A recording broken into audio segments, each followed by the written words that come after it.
First want to congratulate Dabo and Clemson. You got to give them credit. 20 straight wins is a lot. It's the most in college football, and the guys know how to win, and they hung in there. We gave them a great shot and put a lot of pressure on them. I thought that our team played really, really hard. I was proud of them. This might have been a better atmosphere than Miami. I thought the home crowd gave us a great advantage, and that's not something we've always talked about here, but they were loud from the start to the finish. Our students are unbelievable. There can't be any better student group in America than those students. They come early and they're so loud every play, and it's 90 degrees, and the fans and the students continue to work throughout the game, and really threw Clemson off some. They played in front of bigger venues than this for sure, but the 5 or 6 false start penalties I thought were a lot of the effect of the crowd. So we really, really appreciate the crowd. We played Clemson down to one play, which I don't think anybody thought we would do before the game, because they're so good. They're the #1 team in the country. As I said, I love this team. I love their fight. I thought we played our most full game. We played every quarter. We still gave up the touchdown right before the half. It was a killer. But Trevor Lawrence made some tremendous plays in that drive. The play down here near our end zone where it should have been a sack, he ends up sprinting out to his left and throwing, and we got 2 guys on the receiver, and he still catches it, which is the one on 3rd down that led to the touchdown. But I think he overcame 3 third downs and 5 or more in that drive. So he's a tremendous player for sure. The good thing is we can do better. We can play better than we played Saturday. And there's a lot of things that we could have done that we didn't do, and that's something that we should continue to build on. But I love their hearts. We're really improving. We're in great shape, but they haven't had excuses about young people, and they haven't had excuses about injuries or schedule. And we've played some really good teams that have been emotional games for us, so I like the fact that they just keep playing and have not had excuses. We've asked them to be aggressive, so I'm going to be aggressive because we got to start winning again. We got to finish to do that. So on the 4th and 1, people who question why we went for it, our defense was worn out and had a bunch of guys hurt, and so you go for the 4th and 1 to try to stay on the field.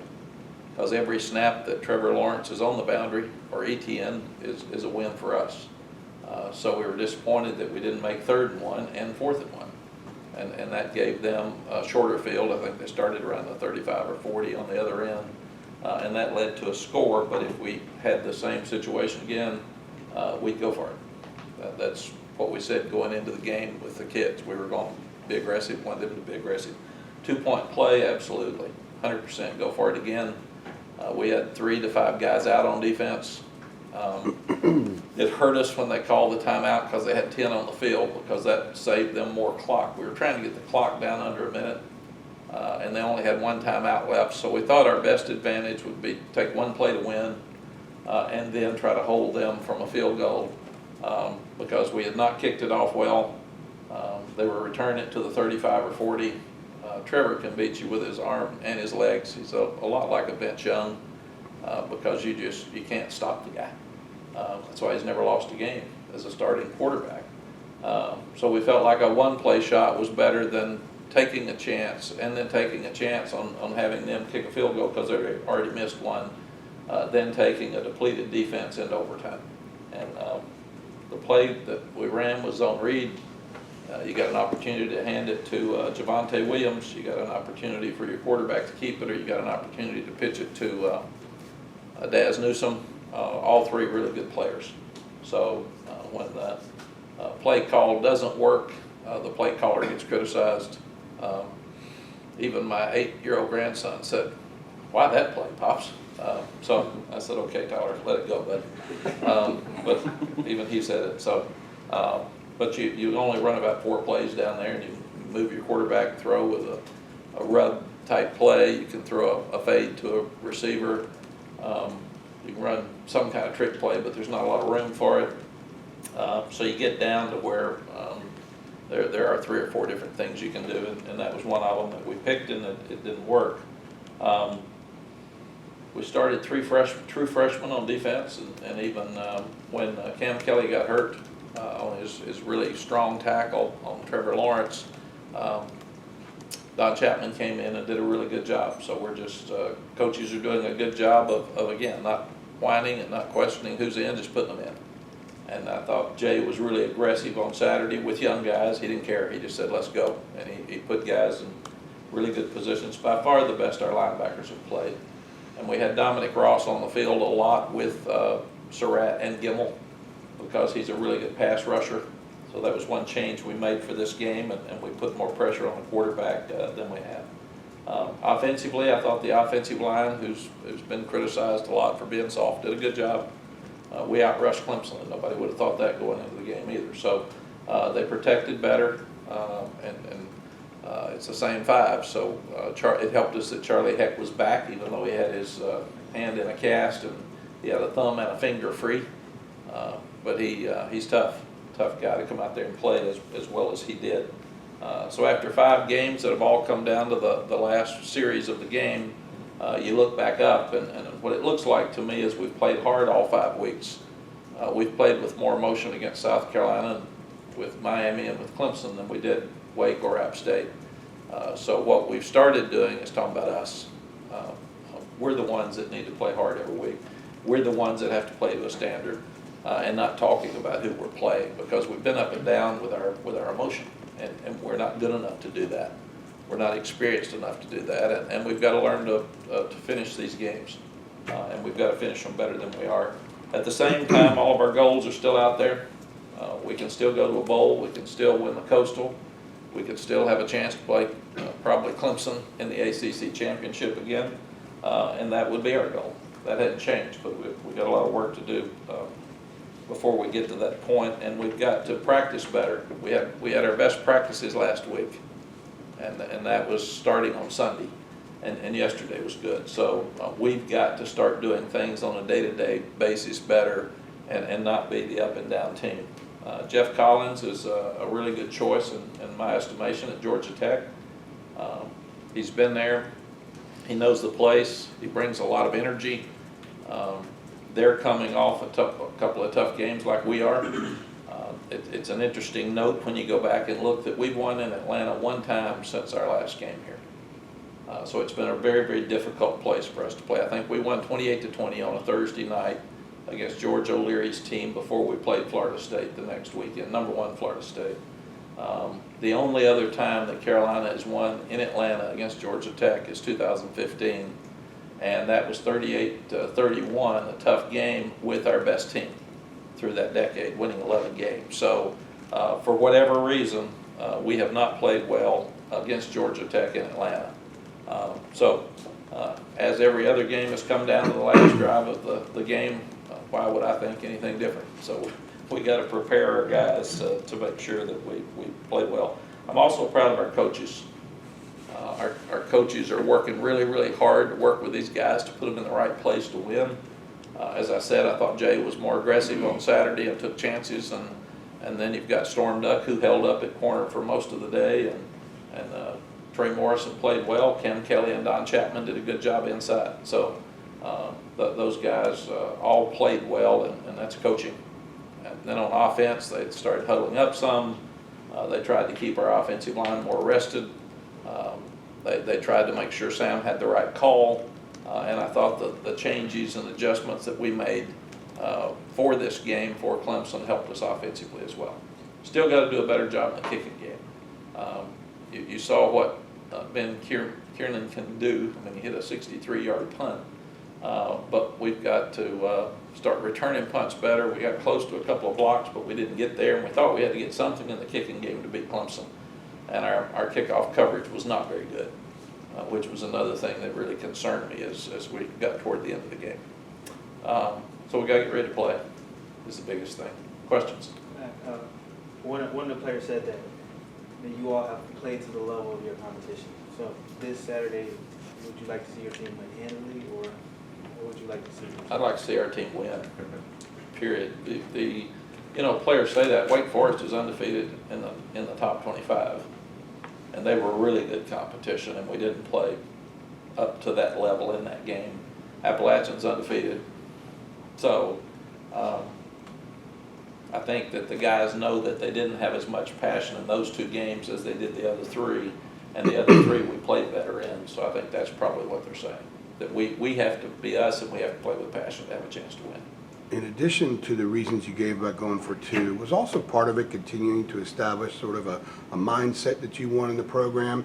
And was it also sending a message to kids that you want to be a part of this program down the road? Absolutely. We're going to be aggressive. I'm at a stage in my life where I don't care about anything but winning and doing it within the rules. So if anybody wants to criticize me, who cares? I don't care. I'm not looking for another job. So I think the biggest thing is that it's freedom to be this age and to have won this many games and be able to do what you think is best for your team. And the interesting thing is, I'm the only one that sat there and knew how our defense looked and how they felt. I'm the only one that watched the offense and the offensive coaches that felt like they had a play that they thought was going to win the game.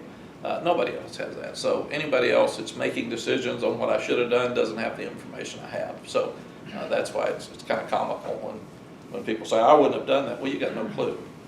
You had no information. So you wouldn't have done it after we lost.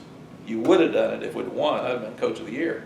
So I don't care about that stuff anymore. But for the kids, I want them to know I came back to help them win. And I'm not going to it would have been less criticism on me if I had kicked the extra point and let it play out. Then if we lose, we just were a little short. I want to win. Do you find that that's doing that is instilling confidence in them, telling them that you believe in them at that moment? Because a couple of them said afterward that actually that's how they received it, that you believed in them 100%. Let's go get the win. We're not playing these guys to tie or go to overtime. We're playing to win now. Now, I don't care what the score is. So if we're behind, I'm going to keep taking risks to try to catch up. If it makes the score 2 more touchdowns down, I don't care. It's all about winning. And we need to start winning. And if I'm going to be passive, then they're going to be passive. And we've had a tough couple of years around here. We're off to a good start in my estimation because we're fighting every week. And now we got to finish these things and win. But the message to them was absolutely, we're coming to win. We're not coming to lay up. When we won the national championship in 2005, our theme was from Harvey Pinnock, take dead aim. And it meant take dead aim at the national championship, and anything less than that wasn't going to be any good. We couldn't be second. And that's kind of the attitude I got with this team. Let's go. Let's go for it. Got to win some games. And recruits have been, the response from the recruits has been unbelievable. Every recruit said, man, I love it. I'd have gone for 2. So that's important too. What else? Mack, you were clear the other night about no moral victories. Got to learn to win. But at the same time, there is sort of the lessons you take away of these guys should feel good about, a really great effort in that kind of game against that type of opponent. How do you sort of balance that going forward with these guys and sort of make sure they take something from that even in the loss? Yeah, Aaron, it's a great question, and there is a balance there. But I told them, I'm proud that you fought to the end. They didn't feel good. At the end, they were really disappointed in the dressing room. It was a sad dressing room, and that's a good thing. But they see what we're capable of, and now they got to build on it. So will we come back and have a great practice Tuesday? Because we need to improve as a team, and that's the biggest question right now. Is we've been this way for 5 weeks. We got to be this way, and as long as we're this way, we'll be fine. And we cannot let the injuries that we've had, that are more than I've ever seen. I think we had 15 starters. We lost my last year at Texas, so it's not more than I've ever seen. It's in the ballpark. But we cannot let that derail us. We've just got to keep playing. And when you lose an older one, you hate it for them, but that lets younger ones play, and that helps you for the future. If you lose a younger one, then you got some other young ones that have to play. So if we don't have Cam, then you got to have other safeties. Hollins has got to step up, and Giovanni's got to step up, and that's the way it was for Chapman and Cam last week. So it's part of the process. Mack, you mentioned the up and down aspect. Last week you said that of course the guys would get up to Clemson, Georgia Tech's 1-3. What needs to take place to make sure the guys practice at the same level they did last year? Greg, we've got to be about us. I think I've talked too much about the opponents. And in my previous life, I didn't do that. It's all about us. It's got to be about us getting better. It's got to be about us having fun. It's got to be us playing aggressively to win every week, regardless of who we play. And you could see we were ready to play. The first play of the game, we hand it to Michael Carter, and he runs right up the middle, and we make 8 yards. First play of the game at Wake Forest, they hand it off, and they make 8 yards, running right at us and hit us in the face. So I used to tell Sally, look and see who runs the ball the best in the first quarter, and you can usually tell who's going to win the game if somebody doesn't mess it up. And we were running the ball better, so that gave us a chance to win the game. So if you're not ready to play, we're not good enough not to be ready to play to beat anybody. Period. We just can't do that. So, and there's a difference. It's really hard for people outside of the business, I think, to understand they can play hard but not with passion. So they're a little more high. They're not down in their stance. They're not getting the first hit. They're catching a little bit. They're playing hard, but they're just not as ready to go. They're not as focused. And last week was the best practice this bunch has ever had since I've been here. I mean, they were perfect, and that's what we got to be. So it'll be a big challenge this week to see if they'll come off of the high and go back and stand around. And if you do, then you're in trouble. Or if you go back to work. And yesterday I said before practice, there is a standard that we expect for you to practice to. So it's on our coach, it's on me, our coaches, and our players to work to that standard this week. And we're going to be all over them. We're going to be like they played bad Saturday. Because this is what we've got to be. We've got to become the team that's angry every week and wants to do the best that we can do, not go like this, go like the wind. And right now we're a little bit like the wind.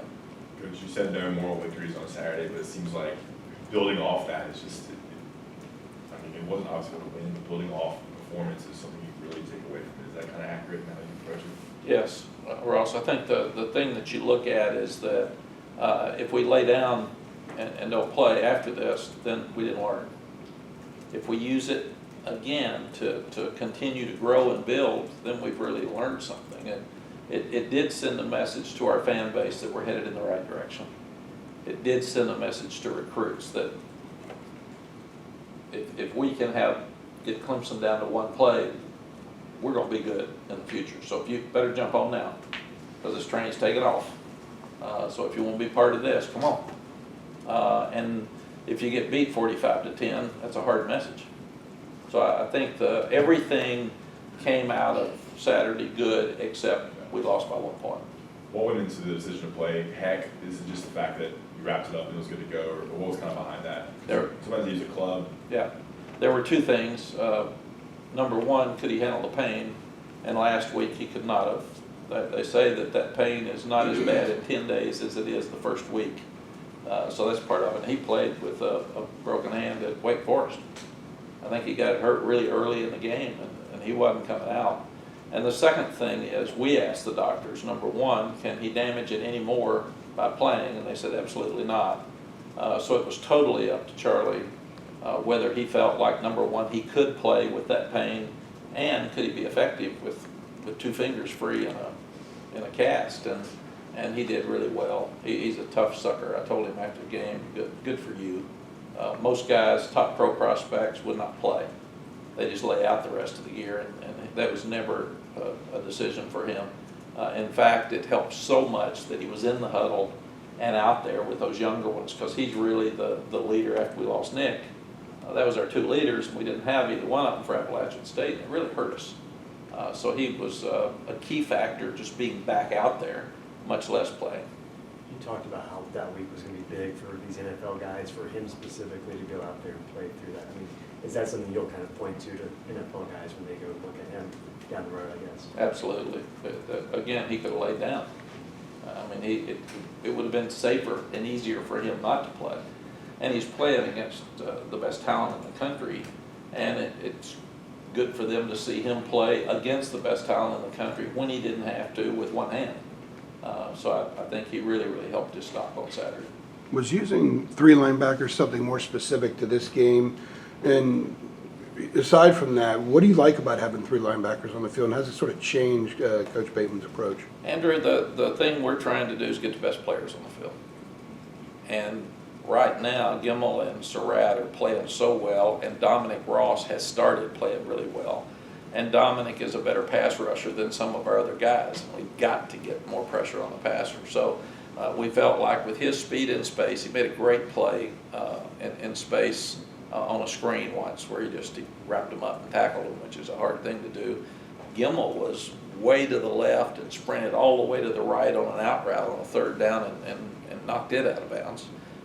And Surratt was all over the field. So those 3 guys right now are playing at such a high level, we just feel like that we don't have a lot of depth, so we've got to get the best 11 out there every play that we can. Mack, you just mentioned getting the best 11 out there, but you started 3 true freshmen on defense on Saturday. How do you think they performed, and is that really what that was about? I know obviously Miles Woolfolk was out, so that's probably the reason Cam Kelly ended up getting the start, but how do you think they performed, and are those guys slowly becoming maybe the best options you have to going forward on defense? But Tamari Fox has been playing a lot. He had some trouble with his own read.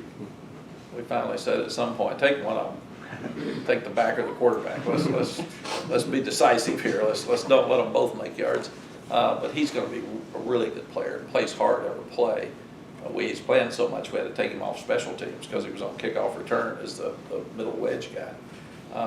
And then we think Storm Duck will be really good at time. He just hadn't played any. And he had a mistake down here on the deep touchdown pass, but he played really, really well. And then Cam and Chapman were alternating with Woolfolk out. And Miles Dorn was a hero in the game. He played both. He just changed safeties. When Chapman would come in, he'd go to the other safety, and when Cam would come in, he'd go back, and he was kind of directing them throughout. But we feel like that we're going to play the best athletes that are giving us the best effort in practice, and we don't care about age. You guys are up to, I think, 13th nationally in penalty yardage now. How do you coach that out of a team? The biggest thing is discipline, and from day one we said clean up your locker room, clean up your table at the cafeteria when you get through, make sure that you're on time to every meeting, make sure that you're in class. Every day they have class. And then we have ACC officials at every practice. They throw a flag and we mark it off anytime there's a penalty, and they call out the name. And then we keep a sheet, a running sheet of how many penalties they've had since we've been here, and talk to them about it. So it's to be able to help alleviate penalties, you've got to really pay attention to it. Is there a lot of penalty for the guys after? I mean, are they doing extra running, that sort of thing? No. Or is it just talking to them? No, we're telling them that you better be playing really, really good if you're giving us a penalty, because if you're going to cost us and you're not playing well, you're not going to play. Everything we've talked about is earning the right to play. And what we talked about with them Saturday was earning the respect. You're on ABC, you're on national TV, millions of people are going to watch it. People think you're soft. People don't think you can win. The big guy in the sky don't lie. Either you are soft or you're not. Either you earn the respect of people or you don't. That's up to you. But here's a great opportunity, because it's the biggest challenge we got all year. It's a great opportunity for you to step up and show people that this is different. And they did that. Looking forward, what have you kind of seen out of Georgia Tech as they've kind of adjusted from running the triple option as they have the last few years? Jeff's done a really good job. I thought he would go pro style and just change it all, and he's not. He kept enough of the option principles in there that he's doing both.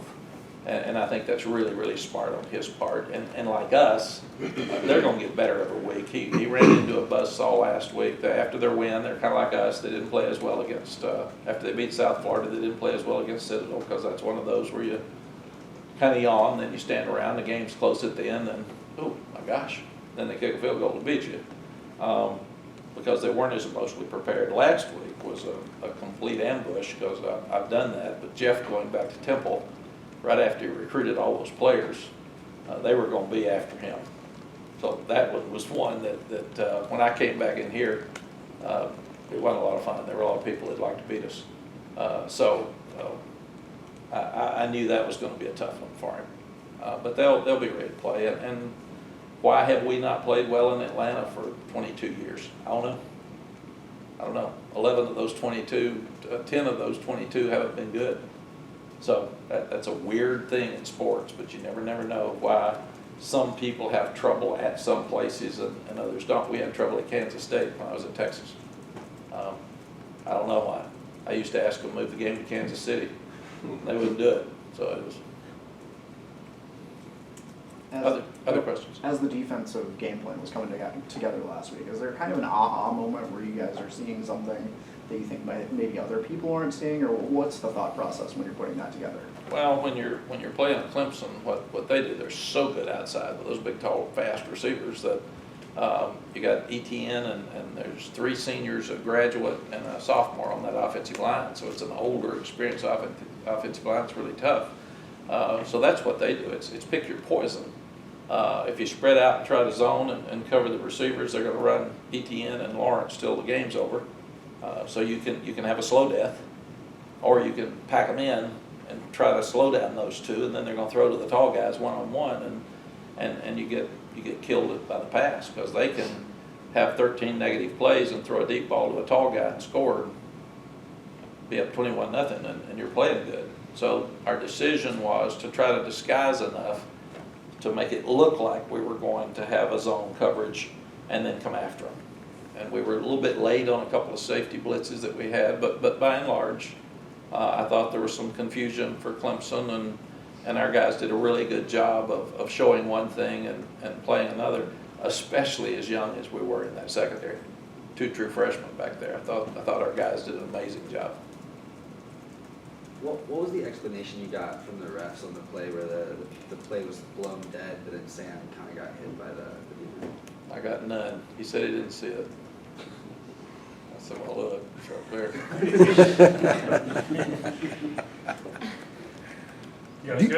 One more question, Coach, before I let you go. I got to ask a question for my news friends, something that's blowing up. This morning, California passed the bill to allow student athletes to gain finances, I guess, off of endorsements and things like that or whatever. What do you think about that bill being passed and the direction of the NCAA and college athletes getting paid? I really don't understand enough about it. Like all coaches, I want every advantage for the student athlete that we can give them. Now, cost of attendance was huge. So they're getting money now that they've never gotten before. I got $15 a month when I was in school, and that was called laundry money. And nobody washed their clothes anyway, so that was cash, it was heavy cash. Now you've got cost of attendance, which is really good. It's a lot of money every month for the guys. I get confused on what this means. And before it would go into place, I'd love to have somebody explain to me, does the 3rd team right guard get as much money as a star quarterback? I don't know. I get confused on how that's going to work and how it's going to happen. So I think it's really, really important for the NCAA and college football to define exactly what that means before we do it. Because we got a little bit of wild, wild west out there right now. We're just doing some things that aren't always, to me, thought out. If you think about the 4-game redshirt rule, coaches wanted that in, and this sounds like a different subject. It's really not, but coaches wanted that in so at the end of the year they could play freshmen in 4 games and still redshirt them if they got everybody hurt and didn't have enough people to cover kicks, or if you blew somebody out, you could put them in and let them have some experience. We thought that was a great rule. It wasn't for young guys to sit around and wait till their 4th game is over and decide whether they wanted to stay with that team or not, or transfer or not. The graduate transfer rule, that was put in only for young people who couldn't find their curriculum for graduate school, or couldn't get in the graduate school at their own school, and they could go somewhere else. Now people are graduating in 3 years, so they just transfer if they're not happy.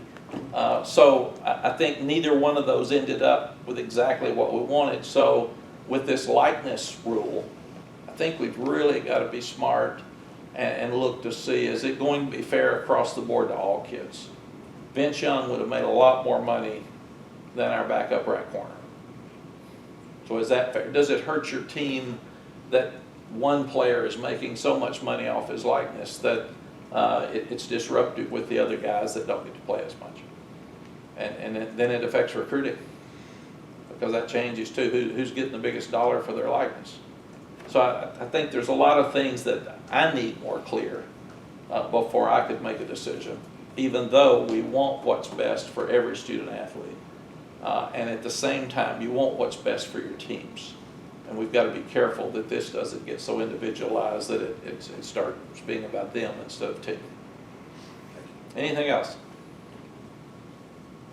Okay. Thank you guys. Thank you.